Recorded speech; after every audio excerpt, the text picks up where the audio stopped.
Northern New York Community Podcasts, stories from the heart of our community. Hi folks, and welcome to the Northern New York Community Podcast. I'm your host, Max Del Signor. We have a great episode in store for you.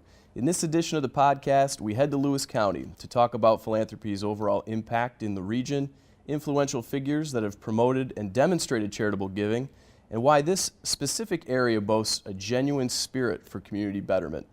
We are fortunate to have two Lewis County residents with us to touch on these topics and more. Don Hunt and Joe Widrick each have unique stories behind their participation in community philanthropy, but they will also share how Grasshopper Baseball helped forge their lifelong friendship. Don and Joe, thanks for being on the podcast with us. Thank you for having us. So to start, too, I'm very excited to hear your stories about philanthropy in Lewis County. And philanthropy, I think, sometimes can be a scary word to the public. I think it has a meaning that may not necessarily be clear to most. But obviously, philanthropy isn't just what you give financially, but your time, your talent, your resources, strengths that you put into a community. What do you see as the culture of philanthropy in Lewis County, given the time that you've resided in that area? What my experience has been is any projects I would have been involved in, why it's usually pretty easy to, there's a number of people that I can call on that can usually get some responses. And one of the things that I find is most of them are in my age bracket, which is something we'll probably be talking about later. But which is old. Which is old. You guys aren't that old. To get younger people involved. And that's, I echo that. There's some good organizations that are, you can't say getting long in the tooth, but they just are having trouble keeping up the numbers.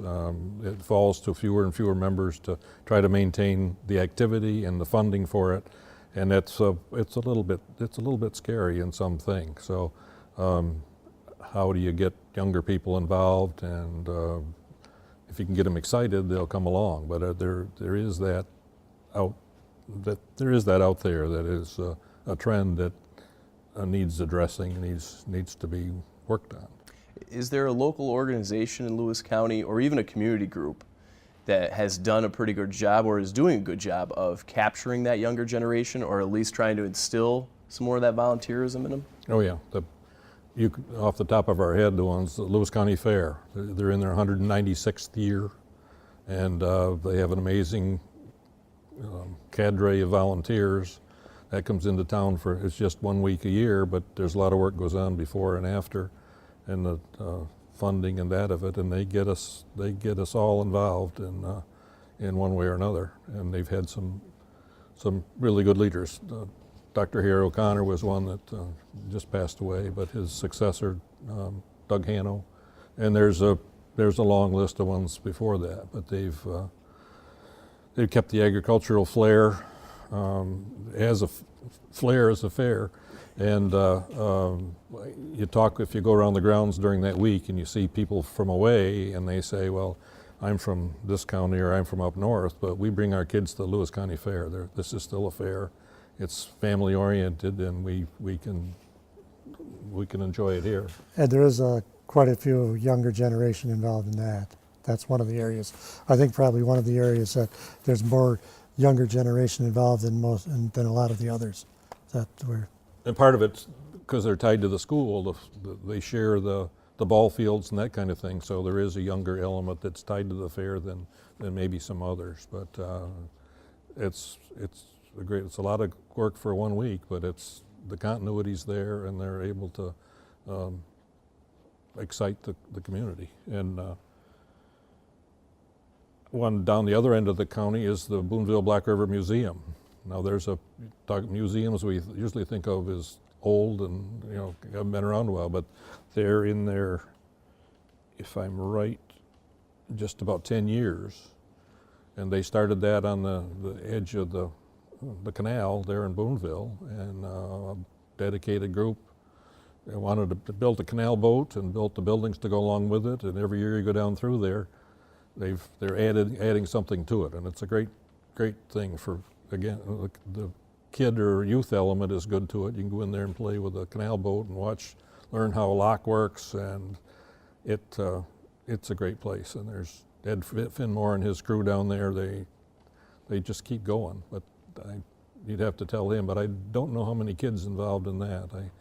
You can go by, I think it's Tuesday mornings, and you'll see all the cars in the lot there, and they're having their board meeting to get ready for what they're going to do next. But it's worth a visit every other year, every year as far as that goes.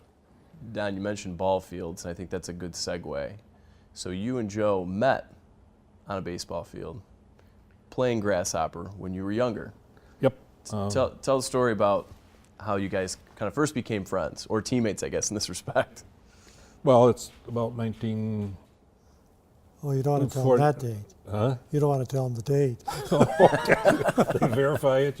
But hey, but it's Lowville in the 1946 to 50 area. Kiwanis is sponsoring grasshopper baseball, which was predated Little League, and we didn't have any fancy uniforms or anything else, but we played during the summer, and that's where we met. And then I went on to Glenfield, left Glenfield, graduated from General Martin, played ball there. I didn't hook up again with Joe until after we were both grown. I came back here to practice as a CPA, and Joe was working in his family business, and we reacquainted after quite a long period of time, after 15 years, but it didn't take us long to kind of get back together, and we've been working similar organizations from then till now. Was Don a good baseball player? No, not to put him on the spot. He was a left-handed pitcher, a very good pitcher, and threw a lot of curveballs. I promise there won't be any curveballs the rest of the interview just because for that. Joe, tell me a little bit about where you grew up too. As Don stated, you had met when you were younger, kind of went your separate paths, graduated school, started in the family business. Just for the listeners, share a little bit about your backstory. Grew up in the big city of Croghan, New York. And from there we moved to Lowville, graduated from Lowville School. My dad started the John Deere business in 1938, and I got involved in that with my brother in 1962 actually. And then he and I bought my father out in about 1968, and it's been passed on to a third generation in 1983, and now it's recently been sold in 2000, about 4 years ago. It was recently sold. So I have 4 children, 2 boys, 2 girls, 2 of them in this area. The others are one's in Texas and one's in Pennsylvania.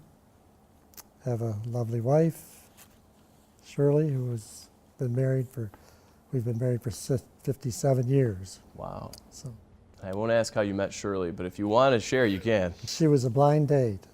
She was? Yeah, she was blind. No, I think No. no. She had never met me, but a friend of hers wanted to ask me to go out with her, or ask her to go out with me, and she agreed. The rest is history. That's right. Now, Don, you said you were born in Watertown, correct? Yeah, I was born here in Watertown, the House of Good Samaritan, when it looked a lot different than it does now. And but we moved to Lewis County when I was 8, and so I can't be a native of Lewis County, but I'm fairly close. And my dad built the IGA store in Glenfield. We ran that for a while, and then he had a better project at Branningham, where he bought an old boathouse. He really needed a project to keep his 2 sons off the street, and it really worked, because we complained about it, but it was a great experience. And probably the best part of it, that's how I met Donna. She was working as my wife, she was working as a waitress at Branningham Inn, now been torn down for some time. And July 25th, 1957 we met, and as Joe says, the rest was history. So, and we've been together 55 years, so he got a couple-year head start on us. But we've been, the couples have been friends for all that time. So. And for your career too, Don, you were a CPA for many years, correct? I was, yeah. Joe mentioned the date when he came back into the business, and it wasn't soon after that I started doing that type of work for Widrick and Sons, and did it for a lot of years. And then I retired to be an investment advisor. So, with all the same clients, they all grew up, and I could help in that respect. You mentioned too the connections. I mean, not just baseball, but obviously the professions kind of brought you back together and really forged these relationships and in a lot of ways friendships too. In Lewis County and much in northern New York, a lot of these community causes and efforts are really made possible because everybody does come together for a concerted effort. Are there a couple of good examples that stick out in your minds of projects or efforts, causes that happen in Lewis County that really made a difference or an impact with everybody kind of coming together? Probably I guess the one that shows the most from the road is the Maple Ridge project in Lowville. Pratt-Northam became aware that the horse farm there was in bankruptcy and was going to be sold, and we said if we could acquire this piece of property and keep it in strong hands until the community could figure out what to do with it, what were the best and highest and best uses of it. So the board came together. It wasn't an easy decision, but came together, acquired the property, and set out first to the community to say, how can this property be used? And the buildings were there, but there was other acreages that many things could happen with. So we set out on that, and one of the first people that showed some interest and had some plans for it was Beaver Camp for Boys, it was called, but then the Maple Ridge name was attached to it. And Joe was there, if not out front, just behind the scenes, as he very often is, saying, well, maybe we can do something here. I'll let him pick it up from there. But Well, what happened is that Beaver Camp, I guess I wouldn't say acquired the property, but I guess that's the word to use, but they didn't, there wasn't really any money involved. So the price was right. The price was right. But they've done quite a few things there, community events that they have done over the years, and worked along with Pratt-Northam on a number of the things. And it's been something that it's got a lot of community use from young people, from children, and even it's a lot of adult programs that they've done over the years. Tube Toe was the latest for the youngest. Joe's instrumental in getting that done. And it's still a work in progress because there's acreage that wasn't going to be used, and the Pratt-Northam group was mindful. We took property off the tax roll, so we had some obligation to try to put something back. And we did. We thought first about developing it ourselves, but we had some board members who said that isn't where we ought to go, and that we all agreed on that. But then we did find somebody, and a very unusual fellow, and now there's 18 to 20 affordable homes on the project. It's attracted many from Fort Drum, even though they had to move the line a little bit in order to make it qualifying so that it'd be close enough to Fort Drum for some of the personnel to be able to live there.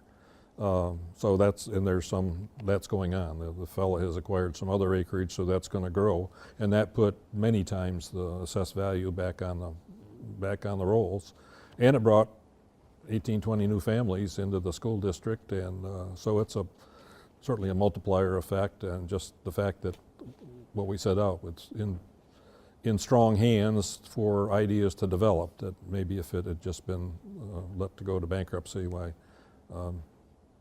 That couldn't have developed. And there's other acreage left. We had hopes for some of it to be for a park, not unlike Watertown's Thompson Park. That was the original goal. That may not happen, but they're talking possibility of a community college extension there, an extension of Jefferson County Community College being on site in Lewis County for things related to occupations in the county. So it's not a given, but it's something that's out there, and it's not precluded because we haven't got to do anything with I'm retired from Pratt-Northam now, but the boys behind, they're still working on it. Well, you mentioned it's a good segue, Don. You had quite a long tenure of participation in the Pratt-Northam Foundation, and for the listeners that aren't aware of what the foundation's background is, could you share just a snapshot of its founding and what the foundation has done for Lewis County? Well, I just can tell you a little bit about it. Sure. But I think the easiest way into it is part of my tenure on the board, along with the others. We published a book in 1997 called Pratt-Northam Foundation: A History. And it was written by Robert Rich, editor and publisher of the Carthage Republican Tribune. And it traces the Pratt family history, Pratt-Northam Foundation, and Hazel Northam, who was instrumental in it. And for history buffs, why you should be able to get that book in any local library. As soon as we published it, we went around the counties, well, Boonville to Carthage, our area, and populated all the libraries with that book. We did get a surprise that one day one showed up on the internet, and we couldn't figure out quite how that would be, that they weren't for sale anywhere. But anyway, so we're not sure that they're all in all the libraries. But anyway, if folks want to go out there and look for the book, and if it isn't there, let us know, and we'll make sure they get a copy again, or contact me or somebody. We'll figure out to get it. But it tells the whole story, which is very, very interesting. But its roots were after Walter Pratt died, and as the money came to his niece, at one point she said she didn't want this. It was too much responsibility, and what could they do with it? And her lawyer at that time said, well, what about a foundation? And she says, let's do it. And so when she passed, there was about $1 million came to the Pratt-Northam Foundation. And a board was appointed, and their focus was scholarships at first, and that proceeded for about 10, 12 years. And that group got older and thought, well, what should we do with this? Or how long was this supposed to last? And at one point there was a plan to give half to Syracuse University and half to St. Lawrence and let them run the scholarships. But a local fellow, Dick Cummings, said, well, I think I got a better idea. Give me a little time. And he rounded up some additional board members, some younger board members, and some new ideas, and expanded the coverage of it. That's when I happened to come aboard, and it was probably the luckiest thing that could ever happen to me. But this expansion, we went from scholarship to workerships. Now, if you put into your computer, if you put workership in, it'll say either there is no such word or it isn't spelled right, but it shows that the rest of the world is behind Lewis County because we have workerships. And workership is a not-for-profit organization is encouraged to create a job that a college-bound student could work at. They're paid minimum wage. It was 400 hours. It varies some now, I believe. So they got paid, and in return the organization got the services of the student. Well, in the best of situations, why the work that they're doing is somehow related to their hoped for career. If we do that, we figure that's really exceptional.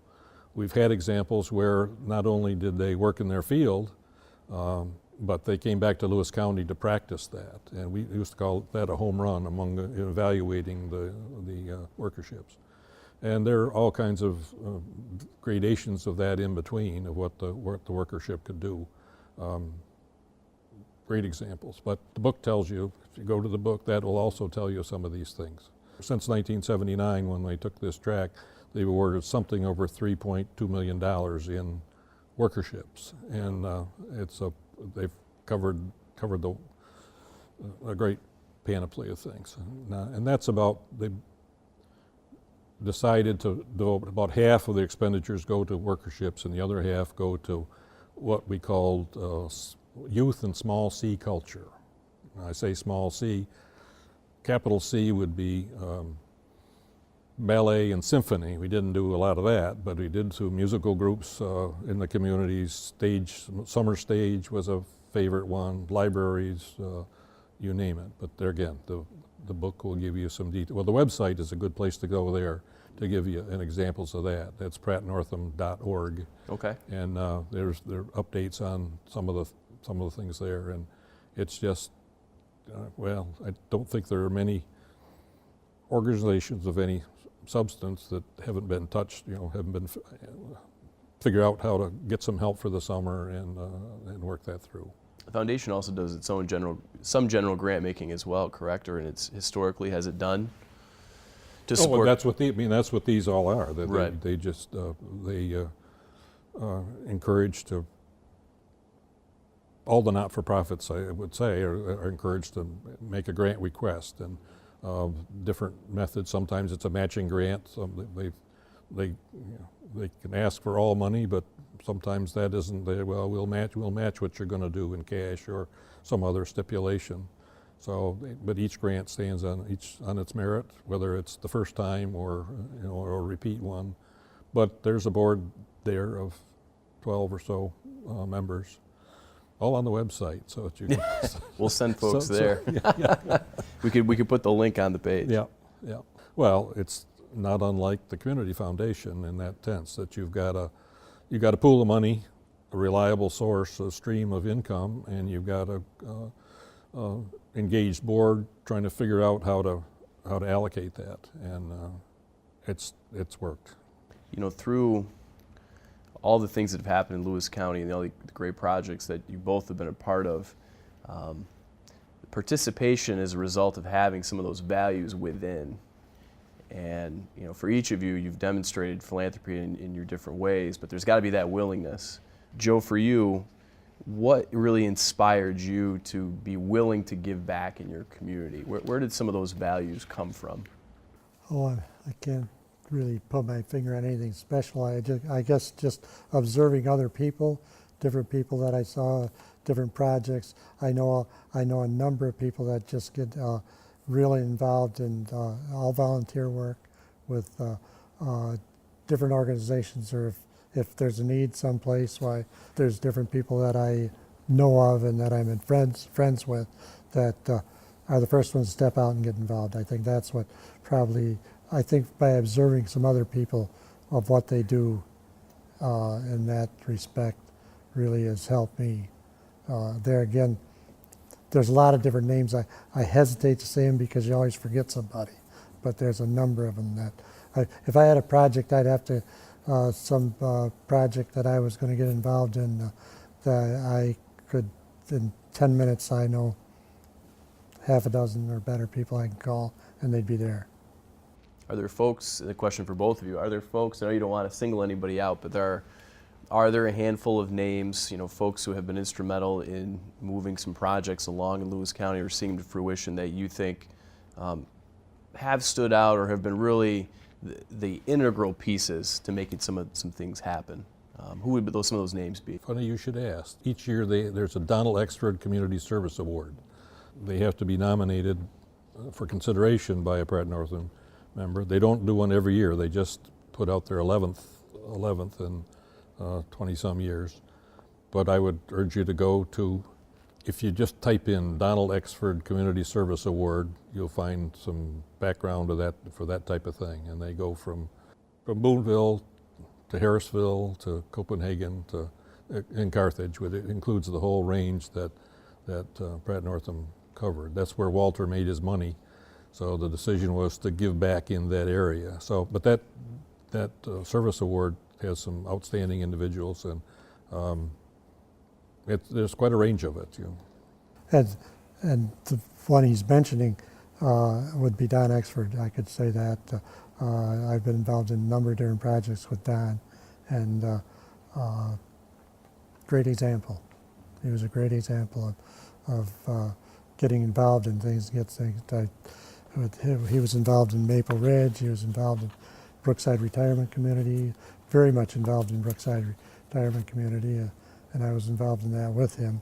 And we lost him way too young. He was vital in all of this type of thing. He was the first executive director of Pratt-Northam, and so he was in that role and out in the community and set a standard that the ones who've had to follow have tried to fill their shoes. If you could, Joe, just for a second, talk about the Brookside project, because I know it's something that was always in the forefront of your mind, and it was something that was important to you. And with Don being somebody who could help you see that to the finish line, what was that project like for you and for the others that kind of helped you? Well, it started out with Don got involved right after it got started, pretty much, and then there was a period of time that it just kind of was not going anyplace, and so I offered to give him 6 months of my time, volunteered to get the project off the ground. 6 months turned into 2 years. 2 years turned into 20 years. So we're still working at it, but it's been a good project. We have an awful lot of people from out of the area that live there now. Senior housing, correct? Senior housing, and there's about 114 residents. My wife and I had worked on 4 other different projects along with Purcell Construction Company on a volunteer basis to get them up and running. One was in Watertown and Plattsburgh and Auburn, and where was the other one? Oh, Buffalo, but same type of project. But Don Exford was involved in a number of those too. With all these projects and things that you have participated in together, what's the biggest takeaway, the biggest thing you learn from being a part of a project that it's the impetus and seeing it to the end? What are the key takeaways, things that you learned from that? Keep digging. Keep going, yeah. When you say keep digging, just be persistent? Don't get discouraged. We had a number of setbacks, especially on the Brookside project.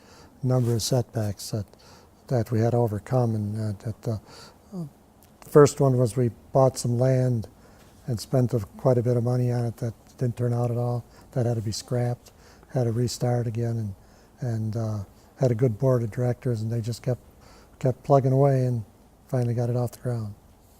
Are there a couple of, there are many organizations, in particular nonprofits, that really help serve as kind of the engine for good things happening in Lewis County.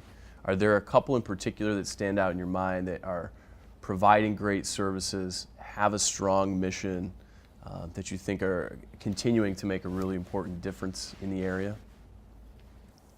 One thing that they have in the county that it's a little different, but it's a food pantry that gets a lot of people donate to that, and money and food, and I think it does help a lot of needy families in the area.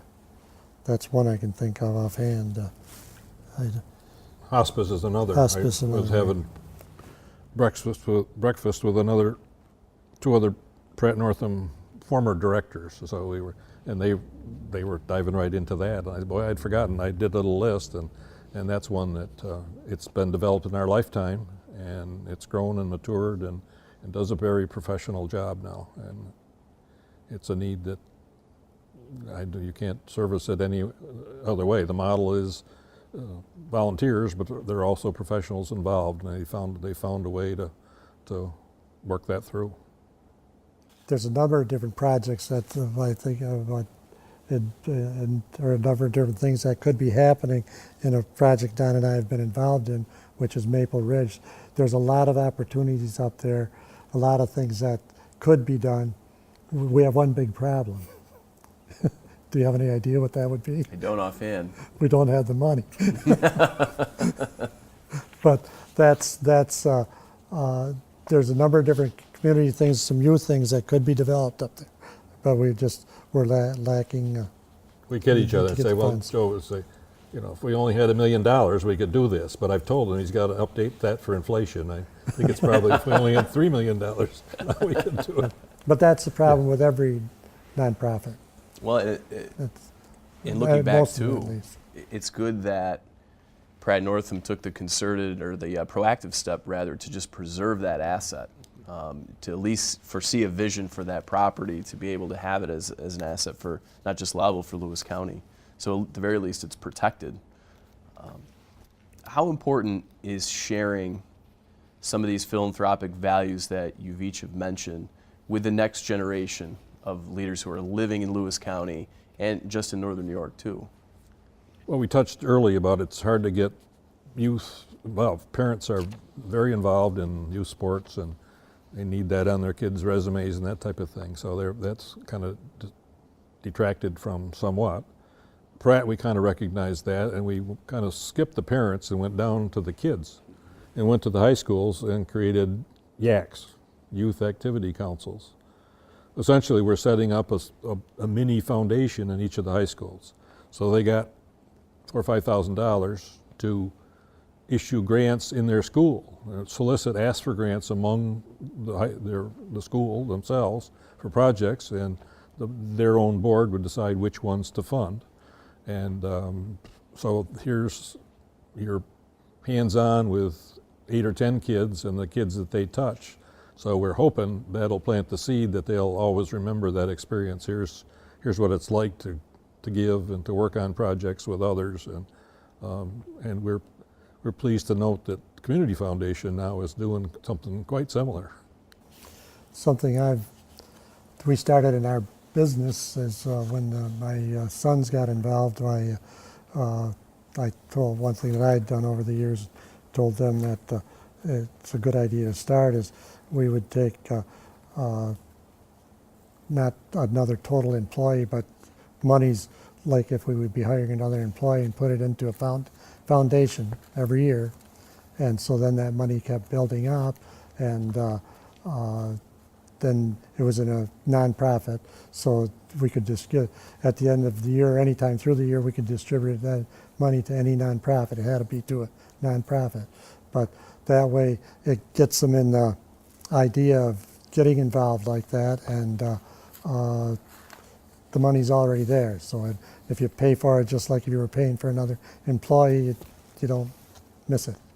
And that's what I think we talked about before, is getting younger people involved. If they could get involved in something like that. Hopefully it'll carry over. It'll carry on.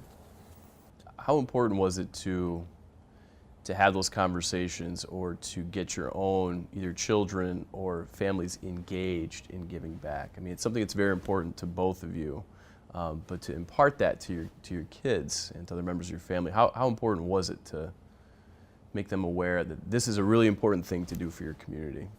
Well, I think it's very important, yeah. It's just kind of a way of life then. And I got to give a lot of that credit to my wife too, because she's very much that way, and doing things for other people. You asked how we got started in that, and first I couldn't figure it out, so observing is how it came to you, I think, through what family we're doing. It wasn't my family directly, but seeing what other people were doing. But I think the one, and I hadn't thought about it in years, and I thank you for getting me to think about it, but the one was college. Back in our day, I graduated in 1956, and there were Regents scholarships back then. And if you had a Regents diploma, you qualified for a Regents scholarship. And in my case, I went to Syracuse, and it was good for half the tuition. And Syracuse University matched it with the other half. So you had full tuition for 4 years. Now, the catch was any increase in tuition, it didn't cover that. But that was really, that was minor compared to, so you go through 4 years of college, you got no debt for the tuition side of it. If you could figure out how to pay your room and board, you were debt-free at the end of that cycle. And so that put, at least in my mind, I owe them a debt for that. And so when the contribution request came out, it was not hard at all to get started. First, it was pretty small, and now it's bigger, and it's more than a year's tuition was back then. I haven't been able to match it so that it is anything close to Syracuse's $60,000 or whatever it is now. But that's something that it just kind of grew. And but nobody told me that, and didn't have another example. But it just kind of grew out of what was there. But for the ones in the campaign there was a thing about free college for everybody. I don't know that that's in the cards, and this wouldn't have done it for everybody, but there was something that was done 60 years ago.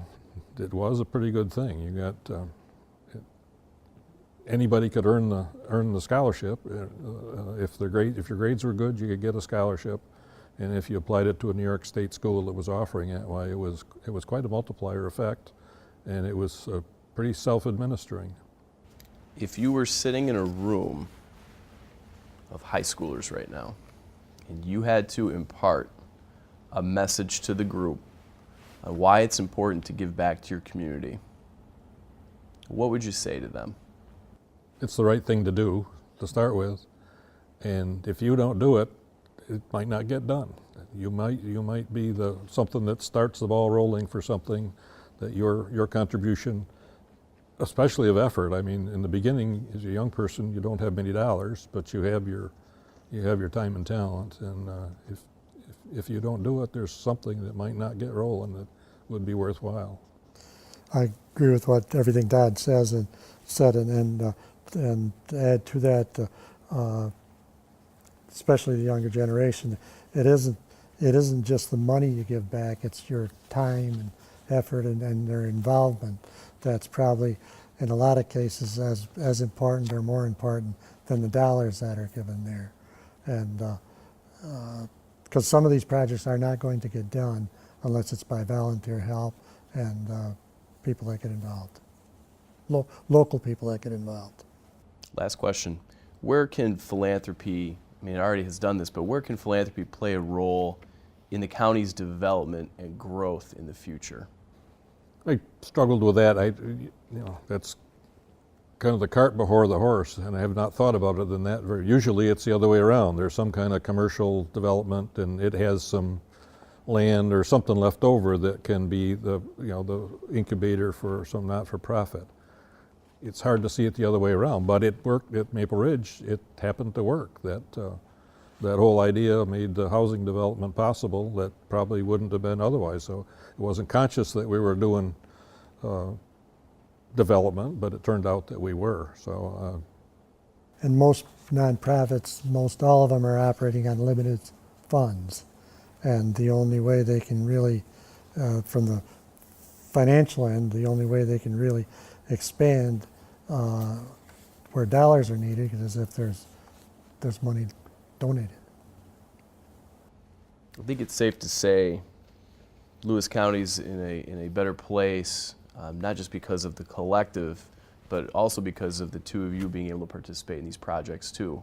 I know you probably wouldn't say that, but I think I'll take the opportunity to mention it here. Many others have contributed along the way with you, but we appreciate you sharing some backstory and context about philanthropy's presence and the difference it's made in Lewis County. And it's been a pleasure having you here on the podcast. Thank you. Thank you. Thanks again for tuning in to this edition of the Northern New York Community Podcast. We hope you enjoyed this episode with Joe Widrick and Don Hunt. We are grateful to have the support of WPBS-TV and the Northern New York Community Foundation so we can continue sharing these conversations about community philanthropy on this platform. Stay tuned for more great stories from the heart of our community, and thanks again for listening.